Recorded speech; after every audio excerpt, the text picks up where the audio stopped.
সীসা কারবারি চক্রের মূল হোতাসহ ৩ জনকে গ্রেপ্তার করা হয়েছে। এসবে মাদকদ্রব্য নিয়ন্ত্রণ অধিদপ্তরের গোয়েন্দা তথ্য বিভাগের অভিযানে ৬৫ কেজি ৯০০ গ্রাম সীসা জব্দ করা হয়।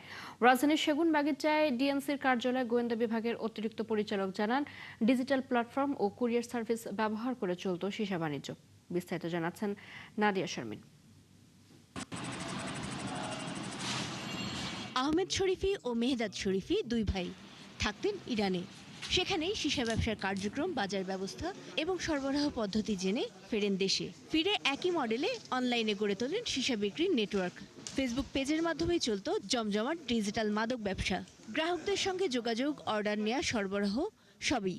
টাকা লেনদেন হতো মোবাইল ব্যাংকিংয়ে, সীসা পৌঁছে দিতে ব্যবহার করা হতো কুরিয়ার সার্ভিস। এর তদন্ত করতে গিয়ে বিপুল সংখ্যক ক্রেতার তথ্য মিলেছে বলেও জানান এই কর্মকর্তা। যারা তাদের থেকে কিনতো, ক্রয় করতো, তারা যারা বাইরে থেকে আনতো এবং বড় মাপে যারা বিক্রি করতো, সেটার একটা আমরা পেয়েছি কিছু, সেগুলো আমরা অনুসন্ধানের প্রেক্ষিতে এখানে বলছি না, সেটা কার্যক্রম চলমান আছে।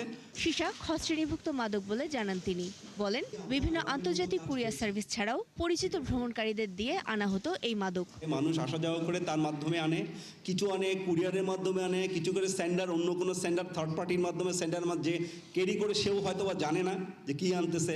তাদের একটা সার্কেল আছে, যারা ফ্রিকুয়েন্টলি ট্রাভেল করে তাদের মাধ্যমে তারা এটা নিয়ে এসে মজুত করে এটা প্রাথমিকভাবে তারা জানিয়েছে। ঢাকায় সীসাবার অনেক সীমিত হয়ে গেছে বলেও দাবি করেন এই কর্মকর্তা।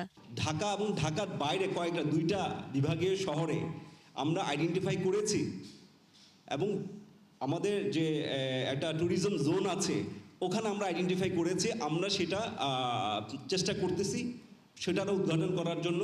এ সময় এখনকার আলোচিত আরেকটি মাদক জম্বির বিষয়েও নিজেদের তৎপরতার কথা তুলে ধরেন তারা। জম্বির বিষয়টা তো এইটা আমাদের নজরে আসছে, আমরা এটা নিয়ে কাজ করছি। সবসময় তো শয়তান বিশ্বাস হবে, সবসময় তো জম্বি হবে এরকম না।